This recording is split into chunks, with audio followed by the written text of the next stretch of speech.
আপনিও কি আপনার বাসার জন্য স্মার্ট এবং মডুলার কিচেনের কথা চিন্তা করছেন? তাহলে আপনার তিনটি বিষয় জানিয়ে রাখতে হবে।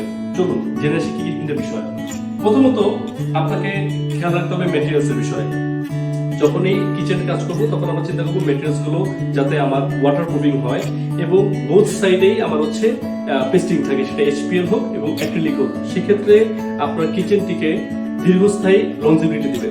দ্বিতীয়ত আপনাকে খেয়াল রাখতে হবে কি ধরনের হার্ডওয়্যার এখানে ইউজ করা হয়েছে। সবসময় চেষ্টা করবেন একটি ব্র্যান্ডের হার্ডওয়্যার ইউজ করতে, যেটা ফুললি SSL হয়, পানির সাথে সংস্পর্শে এসে যাতে এটি নষ্ট না হয়ে যায়। এবং ড্রয়ার চ্যানেলগুলো সবসময় থাকতে খুব স্মুথ, যেটা আপনার কিচেনটা করবে আরো সহজ। তৃতীয় যে জিনিসটি আপনার জানা খুবই জরুরি সেটি হচ্ছে মেজারমেন্ট।